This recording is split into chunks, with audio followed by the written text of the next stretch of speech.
கன்னி ராசி அன்பர்களுக்கு ராசிக்கு 10ஆம் இடத்துல அமர்ந்திருக்கிற குரு பகவான் ராசிக்கு 11ஆம் இடத்துக்கு வரப்போகிறார். அப்போ ராசிக்கு 11 வந்தால் நல்லது தானே? உண்மையிலே நல்லது தான். அப்போ கன்னி ராசிக்கு என்னென்ன விஷயங்களை கொடுக்க போகிறார் அப்படிங்கிறத பார்க்க போகிறோம். பொதுவாகவே பார்த்திங்கன்னா இந்த கன்னி ராசியை மட்டும் எல்லாருமே நக்கல் பண்ணிக்கிட்டே இருப்பாங்க. எல்லாருமே கிண்டல் பண்ணுவாங்க. என்ன ராசின்னு ஒரு பெண்கிட்டையோ ஆண்டையோ கேட்டாங்கன்னா, நான் கன்னி ராசின்னு சொன்னே அப்படியே ஒரு ஸ்மைலிங் வரும்.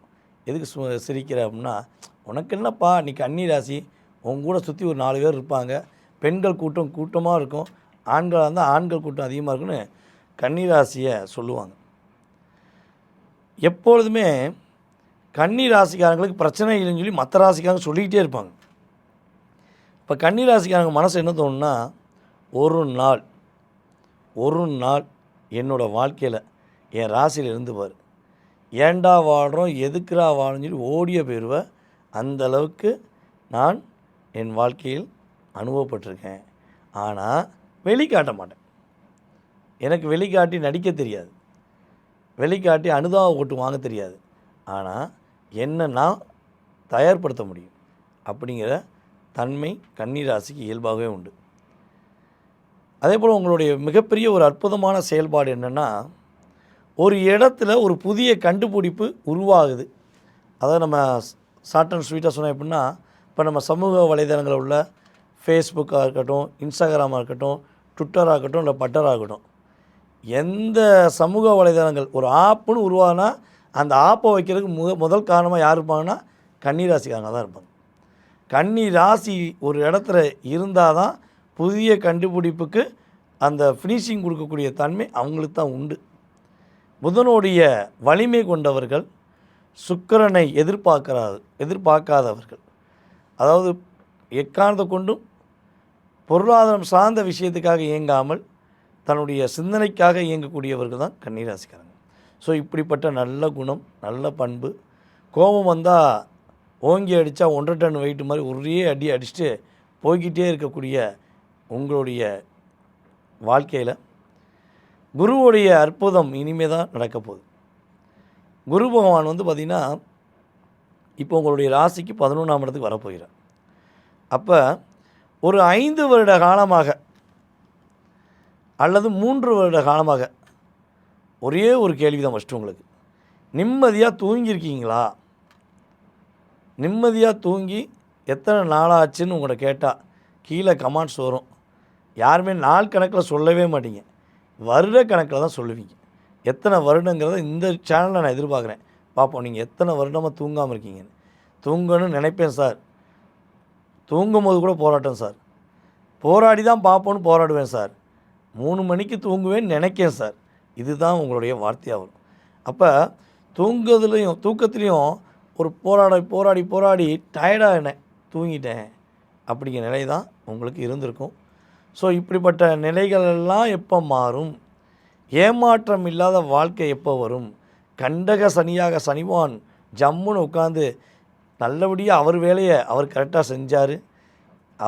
அவங்க வீட்டில், நான் எங்கள் வீட்டில் அப்படின்னு சொல்லக்கூடிய கன்னி ராசி அன்பர்களுக்கு கவலைகளை மறந்து, கஷ்டங்களை மறந்து, இன்பங்களை கொடுப்பதற்காகவே குரு பகவான் ராசிக்கு 11ஆம் இடத்துல அமர்கிறார். அவர் 11ஆம் இடத்துல அமர்ந்து ஃபஸ்ட்டு விஷயமாக என்ன பண்ண போகிறார் தெரியுமா? உங்களுடைய முயற்சியில் வெற்றியை கொடுக்க போகிறார். இவ்வளோ நாட்களாக கன்னி ராசிக்காரங்களால் முடியாதுன்னு யாரெல்லாம் சொன்னாங்களோ அவங்களுக்கு முன்னாடி முடிச்சு காட்டி பேரும் புகழும் வாங்கக்கூடிய யோகத்தை உங்களுக்கு குரு பகவான் கொடுக்க போகிறார். தைரிய வீரியம் இப்போ தான் செயல்பட போகுது. அந்த அளவுக்கு உங்களுடைய செயல்பாடில் தடைகள் இருந்துச்சு. நீங்கள் எல்லா விஷயத்தையும் தைரியமாக செஞ்சீங்க. ஆனால் எத்தனை சதவீதம் செஞ்சீங்க? 100% செய்ய முயற்சி பண்ணவங்களை 60 தாண்ட விட்டாலே அற்புதம் நான் சொல்லுவேன். 60லேருந்து 70% கொண்டு போனேன். எப்படித்தான் கண்டுபிடிச்சாங்க தெரியல, ஒரு ஓட்டையை போட்டாங்க, சோழியை முடித்தாங்க. அப்படித்தான் உங்களுடைய லைஃப்பில் 5 வருட காலமாக நடந்திருக்கும். ஆனால் அப்பையும் நம்ம ஃபீனிக்ஸ் பறவை மாதிரி மீண்டும் எழுந்து வர்றது, மீண்டும் போராடுவது. எனக்கு தோணுச்சு, நான் முடிச்சுட்டு தான் தூங்குவேன் அப்படிங்கிற ஒரு லட்சியத்தில் இருந்தீங்க. அந்த லட்சியம் இப்போ நிறைவேறப்போகுது.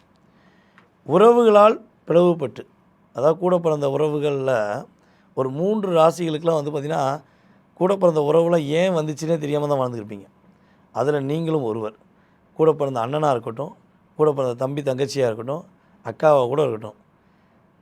உங்களை கரெக்டாக எப்போ யூஸ் பண்ணுவாங்கன்னா, அவங்களுக்கு எப்போ தேவையோ அப்போ ஃபோன் பண்ணுவாங்க. என்னடா எப்படா இருக்க, நல்லா இருக்கியா, என்னம்மா தங்கம் நல்லா இருக்கியாடான்னு ஒரு ஃபோன் வரும். அப்போ நீங்கள் முடிவெடுத்துக்கணும், நம்ம கையில் எவ்வளோ ரூபா இருக்குதுன்னு பார்த்துக்கணும். ஓ அப்போ சொல்லுக்கா சொல்லுனேன்னு கேட்டிங்கன்னா, ஒன்றும் இல்லடா நல்லா இருக்கியா கேட்காத மூமெண்ட்டு. அப்புறம் ஒரு ட்விஸ்ட்டு வைப்பாங்க, இல்லை ஒரு விஷயம் அப்படிம்பாங்க. அப்போ உங்களுக்கு தெரிஞ்சு போயிடும். ஏன்னா நீங்கள் தான் எத்தனை வருஷமாக அதை பார்த்துக்கிருக்கீங்க. டேய் உங்கள் நடிப்பெல்லாம் பிறந்து பார்க்கண்டா அப்படி மாதிரி நீங்கள் ஏகப்பட்ட காசுகளை, பொருளாதாரத்தை, நகைகளை தன்னுடைய உறவுகளுக்காக விட்டு கொடுத்தீங்க. ஆனால் இப்போ ஒரு 5 வருஷத்தில் உங்களுக்கு தேவைங்கும் போது எல்லாருமே சுவிட்ச் ஆஃப் பண்ணியிருப்பாங்க, இல்லை அவுட் ஆஃப் செஷனில் இருந்திருப்பாங்க. ஸோ இந்த நிலையில் எனக்குன்னு ஒரு அன்பு கிடைக்காதா, எனக்குன்னு நல்ல உறவு கிடைக்காதா, கூட பிறந்தவங்க இப்போயா புரிஞ்சுக்கிடுவாங்களா அப்படின்னு நினைக்கக்கூடிய உங்களுடைய நல்ல எண்ணத்துக்கு ஏற்றவாறு கூட பிறந்த உறவுகள் நீங்கள் செஞ்ச நல்ல உதவிகளை இப்போ புரிஞ்சுக்கிட்டு உங்களுக்கு ஒரு மாற்றத்தை ஏற்படுத்துவாங்க. பிரிந்த அண்ணன் தம்பிகள், பிரிஞ்ச அக்கா தம்பி, இந்த உறவுகள் ஒன்றிணைந்து மகிழ்ச்சியாக நீங்கள் எதிர்பார்த்த மகிழ்ச்சியை கொடுக்கக்கூடிய ஒரு அற்புதமான தருணம். அதே போல் யார் யாரெல்லாம் கம்யூனிகேஷன் சம்மந்தப்பட்ட ஃபீல்டில் இருக்கீங்களோ, யார் யாரெல்லாம் ஐடி ஃபீல்டில் இருக்கீங்களோ, யார் யாரெல்லாம் சினிமா ஃபீல்டில் இருக்கீங்களோ, யார் யாரெல்லாம் காற்றா பறக்கக்கூடிய எந்த ஃபீல்டில் இருந்தாலும் சரி, நீங்கள் இந்த வட்டம் ஒரு மிகப்பெரிய சாதனை புரியக்கூடிய, சரித்திரம் அடையக்கூடிய வாழ்க்கை கிரக ரீதியாக ஏற்படுங்கிறது உண்மை. அதே போல் காதல் காதல் காதல் அதுதான் பெரிய மோதல். கன்னி ராசிக்கு காதல் வரலைன்னா அது பெரிய அதிசயம். 10 வயசுலேயே 12 வயசுலேயே காதலில் தெளிவாக தெரிஞ்சுக்கிட்டவங்க தான் நம்மளுடைய கன்னி ராசிக்காரங்க. ஸோ இவங்களுக்கு காதலுங்கிறது ஒரு ஸ்வீட் கடையில் போய் அல்வா சாப்பிட்ற மாதிரி தான். ஆனால் என்னென்னா இவங்க யாருக்கும் அல்வா கொடுக்க மாட்டாங்க, இவங்களுக்கு பல பேர் அல்வா கொடுத்துருப்பாங்க. அந்த அளவுக்கு கன்னி ராசிக்கு அல்வா கொடுத்து அல்வா சாப்பிட்டு கடைசியாக திகட்டி போச்சு, அடையே போங்கடா, காதலும் வேண்டாம் அல்வாவும் வேண்டாம் அப்படிங்கிற மாதிரி தான் ஒரு வாழ்க்கை இருக்கும். அன்பு மட்டுமே ஏமாற்றம், அது கன்னியோடைய போராட்டம் அப்படின்னு எழுதி வச்சலாம். ஸோ ஆனால் இப்போ அதுக்கு அப்படியே ஒரு சேஞ்ச் ஆகி உண்மையான அன்புக்கு, உங்களுடைய உண்மையான பாசத்துக்கு ஒரு நல்ல உண்மையான காதல் கிடைக்க போகுது. காதல் திருமணம் முடிக்கலாம்னா கன்னி ராசி இப்போ ரெடி ஆகிக்கலாம் அப்படின்னு தெளிவாக சொல்லலாம். காதலில் பிரச்சனை இருக்குது சார், ஃபோனை சுவிட்ச் ஆஃப் பண்ணி வச்சிட்டாங்க, இப்போ தான் ஈஸியாக பிளாக் பண்ணிட்டு போயிடறாங்களே. நல்லா பெரிய சண்டையானால் தான் பிளாக் பண்ணுவாங்க, இப்போ சின்ன சண்டைக்கெலாம் பிளாக் பண்ணிடுறாங்க. என்ன பண்ணனே தெரியல, அவங்க காலில் விழுந்து அடா பாவிகளாங்கிற மாதிரி ஆயிடுச்சு அப்படின்னு நினைக்கக்கூடிய கன்னிராசி என்பவர்களுக்கு பிளாக்கில் போட்டவங்க தேடி வந்து உங்கள் காலில் விழுவாங்க. அது பெண்ணாக இருக்கட்டும் ஆணாக இருக்கட்டும், உங்கள் அன்பை தேடி வந்து உங்களிடம் பேசுவதற்கான வாய்ப்பு கிரக ரீதியாக உண்டு.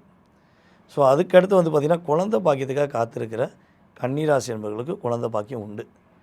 இதெல்லாம் குழந்தை வேணும்னா ஃபஸ்ட்டு கல்யாணம் முடிக்கணும் சார், ரொம்ப வருஷமாக வெயிட் பண்ணுறேன், பொண்ணு கிடைக்க மாட்டேங்கி மாப்பிள்ளையும் கிடைக்க மாட்டேங்கி, சன்னியாசியாக போயிடுவேணும்னு ஒரு பதட்டம் வந்துருக்கு. அப்படி தான் சொல்லியிருக்காங்க பக்கத்தில் உள்ள எல்லாருமே. அப்போ இந்த கத்திரிக்காய் முத்து போயிடுமா இல்லை விற்று போயிடுமா அப்படின்னு யோசிக்கக்கூடிய உங்களுடைய மனநிலையை மாற்றி சனி பகவானை குரு பகவான் பார்க்குறார் 7ஆம் இடத்தை. எப்பொழுதுமே ஒரு திருமணம் நடக்கணும் அப்படின்னா கோச்சார கிரகத்துடைய பார்வை 7ஆம் இடத்துக்கு ஃபஸ்ட்டு வேணும், குருவுடைய பார்வை 7ஆம் இடத்துக்கு வேணும். அதே போல் குருவும் சனியும் இணையவில்லை என்றால், குருவும் சனியும் பார்வை ஏற்படவில்லை என்றால் ஒரு சுப நிகழ்ச்சி நடக்காது. நம்ம சனி பகவான் என்ன சொல்கிறோம், ஆகாதவர் ஆகாதுன்னு சொல்லியிருக்கோம். சனி பகவானும் குரு பகவானும் இணைஞ்சால் மட்டும்தான் எதுவுமே ஆகும். அப்போ அந்த சனி பகவானை குரு பகவான் பார்க்கறனால கன்னிராசி என்பவர்களுக்கு திருமண பாக்கியம் உண்டு, நன்மையாக ஏற்படுவதற்கான வாய்ப்பு உண்டு.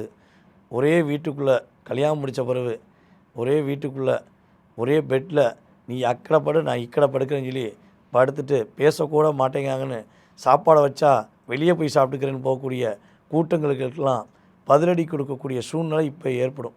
அடித்து ஒரு வப்பு வச்சு ஓரம் உட்காந்து சாப்பிட்றா அப்படின்னு சொல்லி நீங்கள் சொல்லக்கூடிய பாக்கியம் கிரக ரீதியாக ஏற்படும், ஒற்றுமை ஏற்படும், மகிழ்ச்சி ஏற்படும், சந்தோஷமே நிலச்சிருக்கும் என்பது கன்னிராசிக்கு குரு பகவான் கொடுக்கின்ற அற்புதமான கிஃப்ட்டு. ஸோ இதை பயன்படுத்திக்கோங்க. ஸோ இந்த காலகட்டங்களில் சொன்ன விஷயமெல்லாம் சிறப்படைய, நல்ல விஷயமெல்லாம் நன்மையை அடைய நீங்கள் செய்ய வேண்டிய வழிபாடு அப்படின்னா, கன்னிராசி அன்பர்கள் பெருமாள் கோயிலில் போய் மனசார அவருக்கு ஒரு தீபம் போட்டுட்டு அவரை வழிபாடு செஞ்சுட்டு வந்தீங்கன்னா, உங்களுடைய லைஃப்பில் பெருமாள் துணை இருக்க வேறு யார் துணையும் தேவையில்லைங்கிற மாதிரி சிறப்படைவீங்க, வெற்றி அடைவீங்க. யாரெல்லாம் பெருமாள் தான் குலதெய்வம், பெருமாள் தான் இஷ்ட தெய்வம், பெருமாளை தாங்க நேசிச்சுக்கிட்டு இருக்கேன் அப்படின்னு நினைக்கிறவங்க கீழே கமெண்ட்ஸ் கொடுங்க. என்ன கிழமை போகணுன்னு தெரிஞ்சுக்கணும்னு ஆசைப்பட்டீங்கன்னா எல்லா கிழமையும் போகலாம். ஆனால் உங்களுக்குன்னு ஒரு கிழமை இருக்குது, அது தெரிஞ்சுக்கணும் ஆசைப்பட்டால் கீழே கமெண்ட்ஸ் கொடுங்க.